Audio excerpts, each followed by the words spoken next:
국민의힘이 이제 확실히 방향을 정한 것 같습니다. 국민들과 함께 한번 싸워보자. 국민들을 향해서 전쟁을 치르겠다. 이런 태도로 보여집니다. 대한민국에 대통령 권한 대행이라는 직책은 없습니다. 대통령의 권한을 대행하는 국무위원이 있을 뿐입니다. 특검법이든 헌법재판관 임명이든 국회가 다시 논의를 해라. 이게 말이 됩니까? 국정을 제대로 운영할 생각은 전혀 없고 내란 세력을 비호할 생각밖에 없어 보입니다.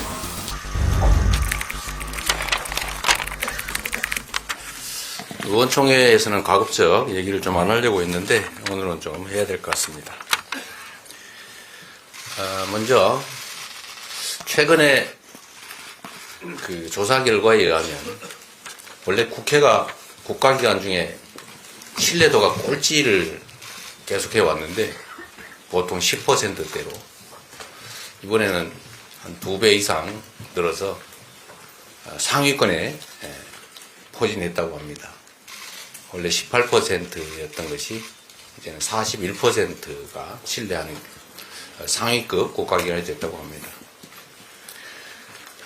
아마 이번 내란 사태를 거치면서 우리 국민들께서 국회의 역할을 다시 보고 또 의원 여러분들의 그 체포, 구금을 불사한 신속한 집결과 계엄 해제에 대해서 평가하신 것으로 생각합니다. 이 나라 헌정질서가 위기에 처했습니다. 이 헌정질서를 지켜내는 힘은 근본적으로 국민에게서 나오겠지만 현장에서 그 힘을 실현하는 것은 결국 우리 국회 그리고 그 안에서도 민주당과 야당일 뿐이다라는 점들을 확실히 기억해야 되겠습니다. 조금 전에 원내대표께서도 말씀하셨지만 국민의힘이 이제 확실히 방향을 정한 것 같습니다. 국민들과 함께 한번 싸워보자. 국민들을 향해서 전쟁을 치르겠다. 이런 태도로 보여집니다. 당랑거철 같은 그런 느낌이 듭니다.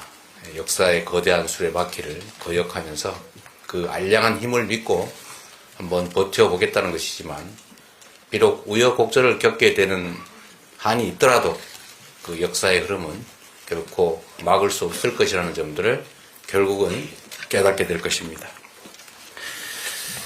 그 일부로 오늘 한덕수 권한대행의 입장 발표가 있었습니다. 이 명확한 사실인데 이 점을 모르거나 일부러 왜곡하는 것 같습니다. 대한민국에 대통령 권한대행이라는 직책은 없습니다. 대통령의 권한을 대행하는 국무위원이 있을 뿐입니다. 어느 표창장을 봐도 이렇게 써져 있습니다. 대통령 권한대행 국무총리 누구, 대통령 권한대행 외무부 장관 누구 이렇게 써져 있습니다. 그렇게 표기하게 돼 있어요. 대통령 권한대행은 직위가 아닙니다. 그런데 이거 마치 대통령에 준하는 하나의 헌법상 기관 또는 지위인 것처럼 호도하고 또 그에 따라서 대통령에 준하는 문책 요건을 갖춰야 된다. 이런 해괴한 주장을 하는 사람들이 있습니다. 저는 대부분 알고 있으면서 일부러 이렇게 국민을 속이기 위해서 그야말로 헛소리에 가까운 주장을 한다고 생각합니다. 각종 관련 규정을 한번 찾아보기를 바랍니다. 그러한 한덕수 대통령 권한 대행인 국무총리가 오늘 아침에 이런 입장을 발표했습니다. 특검법이든 헌법재판관 임명이든 국회가 다시 논의를 해라. 이게 말이 됩니까? 국회는 이미 결정을 했습니다. 특검법에 대해서 결정을 한 것입니다. 집단적 의사결정을 했습니다. 그런데 그 중에 내부의 그 의사결정 과정에 일부가 다른 의견을 가진 게 있다 하더라도 국회의 의견은 그 집합적 의사결정으로 존중돼야 되는 것입니다. 그게 국회 아닙니까? 이 말은 결국은 국민의힘이 찬성하지 않는 어떤 것도 하지 않겠다. 국민의힘이 시키는 대로 국민의힘의 입장에 맞춰서 국정을 운영하겠다라고 선언한 것 아닙니까? 이것은 내란 행위에 대해서 또 외환 유치 행위라고 하는 이런 엄청난 반국가적 행위에 대해서 엄정한 수사와 책임을 묻는 그 절차를 하지 않겠다. 즉 내란 행위를 지원하겠다는 의사를 표명한 것과 똑같습니다. 이것도 문제인데 더 심각한 문제는 헌법기관 구성은 대통령의 권한이 아니라 책임이기도 한 것입니다.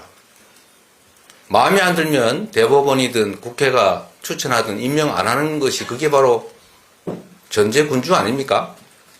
그건 의무로서 형식적으로 하는 것입니다. 그런데 결국 국민의힘이 반대하니까, 즉 내란에 동조하는 세력들이 반대하니까 헌법기관 구성을 미뤄서 헌정 질서를 사실상 파괴하고 판단을 하지 못하게 하겠다, 이런 뜻 아니겠습니까? 이거는 결국 또 다른 헌정 질서 문란, 국헌 문란 행위로 독립적인 내란 행위라고 생각이 됩니다. 반드시 책임을 물어야 되겠습니다. 지금까지는 혹여라도 국무총리가 국정안정에 조금이나마 도움되는 방향으로 제 역할을 할 것으로 기대를 조금이나마 했는데 오늘 아침에 이 발언을 보니까 국정을 제대로 운영할 생각은 전혀 없고 내란 세력을 비호할 생각밖에 없어 보입니다. 맞습니다. 책임을 반드시 물어야 될 것 같습니다. 대한민국의 운명이 그야말로 바람 앞에 등불 같습니다. 그러나 우리 국민들은 언제나 이 위기를 이겨내왔습니다. 이번에도 우리 국민들께서는 반드시 이 역경을 이겨내고 대한민국의 역사를 바른 방향으로 이끌어낼 것이고 그 최선두에 우리 더불어민주당이 서 있을 것입니다. 함께 이 역경을 이겨내고 대한민국을 세계가 인정하는 모범적인 민주국가로 다시 한번 세워나가시기를 기대합니다. 여러분을 믿습니다. 고맙습니다.